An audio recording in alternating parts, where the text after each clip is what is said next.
Hi everyone. आपका फिर से स्वागत है मेरे यूट्यूब चैनल में।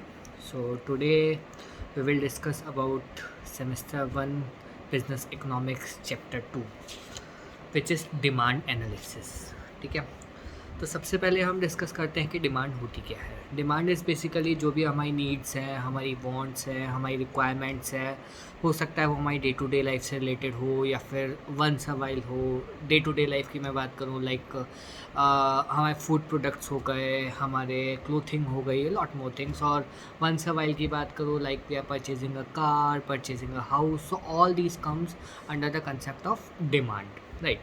अब डिमांड जो है, demand is not the thing which is dependent on only one factor. Like मैं बात करूँ कि प्राइस है, प्राइस कम ज़्यादा होगा तो डिमांड इफेक्टिव होगी, definitely that is one of the factor. But इसके अलावा भी आपके बहुत से फैक्टर्स ऐसे हैं जो कि आपके डिमांड को इम्पैक्ट करते हैं। सो डिस्कस करते हैं डिमांड के बारे में। सबसे पहले अपन ने पढ़ा कि डिमांड होती क्या है। Then second is law of demand. तो लॉ ऑफ डिमांड को हम आगे डिस्कस करेंगे, जो कि बहुत सिंपल सा कंसेप्ट है कि जो आपकी क्वांटिटी है that is inversely proportional to the price. सीधी सी बात है कि किसी चीज़ की अगर प्राइस बढ़ेगी तो मैं उस चीज़ को कम खरीदूंगा, राइट। तो उसकी जो क्वांटिटी है वो कम हो जाएगी, उसकी डिमांड जो है वो ऑटोमेटिकली कम हो जाएगी। अब हम आगे बात करते हैं तो various types of demand. So that is a very important thing, very important topic of this chapter.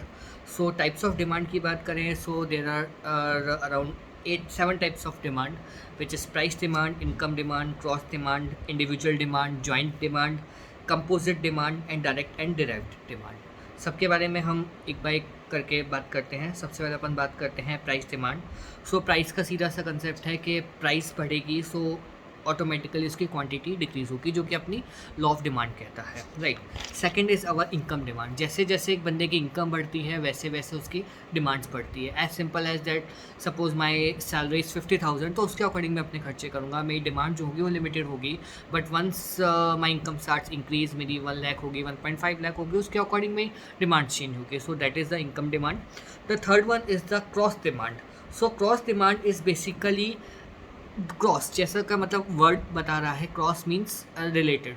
सो एक क्वांटिटी, एक ऑब्जेक्ट की demand is dependent on the second object, right. It means मतलब एक की अगर डिमांड बढ़ रही है तो दूसरे की कम होगी, या फिर दूसरे की अगर बढ़ रही है तो पहले की डिमांड कम होगी, राइट। इसका अगर नॉर्मल से एग्जांपल की बात करें, जैसे टी एंड कॉफ़ी है, नॉर्मली हर बंदा टी या कॉफ़ी लेता है, तो ऐसा नहीं है वो दोनों चीज़ें लेगा। अगर टी ले रहा है तो कॉफ़ी का यूटिलाइजेशन कम होगा, कॉफ़ी ले रहा है तो टी का यूटिलाइजेशन कम होगा, right. So because both are complementary to each other, तो हो सकता है कि एक की डिमांड बढ़ी है तो दूसरी की कम हो, that comes under the cross demand. The fourth one is the individual and the market demand. So individual demand, as the name suggest, वो एक इंडिविजुअल की डिमांड है, और हम सारे इंडिविजुअल्स को कंबाइन कर ले then it comprises of the market demand. Next is the joint demand. Joint demand is basically जब हम मल्टीपल कमोडिटीज़ को ज्वाइन कर रहे हैं, जैसा कि नाम बता रहा है, लाइक ब्रेड बटर की बात करें या फिर मिल्क शुगर की बात करें, जो भी चीज़ें हैं जो एक कम्बिनेशन में यूज़ में आती हैं। या फिर मैं बात करूँ कि पेट्रोल की बात करूँ, so car and petrol are dependent, because car petrol या डीजल पे डिपेंडेंट है। So that is the joint demand. Next is the composite demand. Composite demand is basically जो कि आपका रॉ मटेरियल यूज़ होता है to build the finish products, right. So finish products के अगर रॉ मटेरियल की रेट बढ़ रही है तो ऑटोमेटिकली फिनिश गुड्स भी बढ़ेंगे। लाइक मैं अगर बात करूँ कि यूटेंसिल्स की बात करूँ, यूटेंसिल्स किसके बने, आपके आयरन के बने हैं, स्टील के बने हैं। अगर आयरन या स्टील की रेट बढ़ेंगे तो ऑटोमेटिकली रॉ मटेरियल की जब रेट बढ़ रहे हैं तो जो फिनिश गुड है उसके रेट्स भी बढ़ेंगे, as simple as that. So this comes under the composite demand. And the last is the direct and the derive demand. So direct demand जो आपकी बेसिक नीड्स होती हैं, that comes under the direct demand, और उसके अलावा जो भी needs हैं that comes under the derive demand. Like मैं कोई बिल्डिंग बना रहा हूँ तो बिल्डिंग के लिए जो आपके लेबर की रिक्वायरमेंट है date comes under derive. Derive मतलब किसी और चीज़ से, बेसिक नीड से निकल के आ रही है। So this is the various types of demand.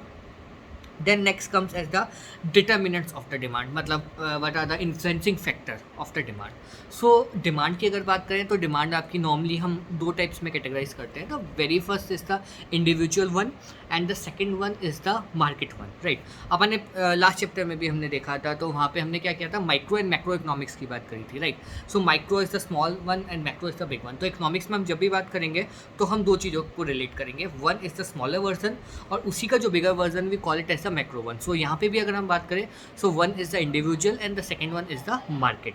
So individual demand की अगर मैं बात करूँ तो इंडिविजुअल डिमांड आपके कौन कौन से फैक्टर्स है जो कि इन्फ्लुएंस करते हैं, like price of the commodity, आपकी कमोडिटी की प्राइस क्या है, उसके रिलेटेड गुड्स या उसके जो कॉम्प्लीमेंट्री गुड्स हैं उसकी क्या प्राइस है, इनकम क्या है लोगों की, टेस्ट या प्रेफरेंसेस क्या हैं। ऑब्वियसली बात है, taste preferences is again a one important factor. Like मैं अगर बात करूँ कि आप किसी बहुत ठंडी जगह पे रह रहे हैं तो ऑब्वियसली वहाँ पे लोग चाय या कॉफ़ी ज़्यादा प्रेफर करेंगे, बट वही में अगर मैं बहुत गर्मी या जहाँ पे बहुत गर्म एनवायरनमेंट रहता है वहाँ पे नॉर्मली लोग प्रेफर करेंगे, they will offer cold drink और द कोल्ड कॉफ़ी और the cold things. It's a normal behaviour. So taste and preferences बहुत इट्स लार्जली डिपेंडेंट, मतलब that is one of the important factor as in the determinants of the demand.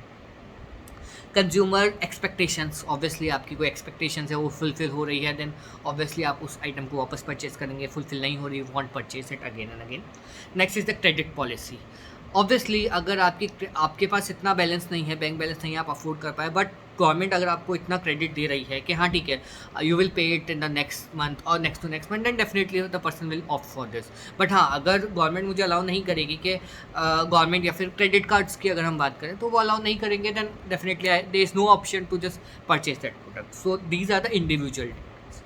If I talk about the market demand, so market demands is again the size and composition of the population, obviously because it is comprising of a lot many individuals, so it is dependent on the size.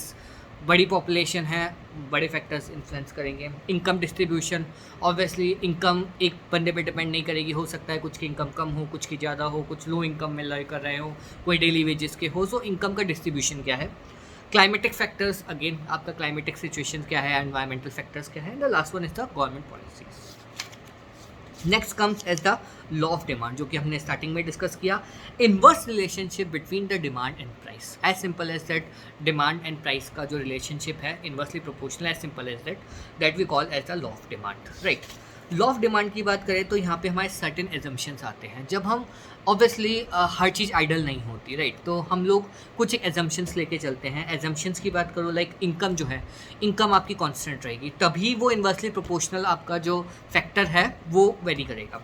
आपकी जो test preferences है वो change नहीं होने चाहिए, population change नहीं होनी चाहिए, प्राइस चेंज नहीं होना चाहिए, कंज्यूमर एक्सपेक्टेशंस चेंज नहीं होनी चाहिए, क्रेडिट पॉलिसीज चेंज नहीं होनी चाहिए, इंडिविजुअल डिस्ट्रीब्यूशन, गवर्नमेंट पॉलिसीज़ और कमोडिटी नॉर्मल कमोडिटी होनी चाहिए। अब कुछ एक कमोडिटीज़ ऐसी होती हैं जहाँ पे ये फैक्टर्स एग्री नहीं करते हैं, यहाँ पे वो फैक्टर्स जो आपका इन्वर्सली प्रोपोर्शनल वाला कंसेप्ट है वो करेक्ट नहीं होता, वी विल डिस्कस लेटर। तो हम इन सब फैक्टर्स को हमें कॉन्स्टेंट रखते हैं, राइट। अब नेक्स्ट आता है आपका डिमांड शेड्यूल। डिमांड शेड्यूल क्या है, ऑब्वियसली अभी हमने लॉ ऑफ डिमांड की बात करी, तो अगर उसी को मैं एक टेबुलर फॉर्मेट में एक पिक्चराइज करूँ, जहाँ पे मैं एक तरफ आप कमोडिटी डालूँ, एक तरफ कमोडिटी या फिर उसकी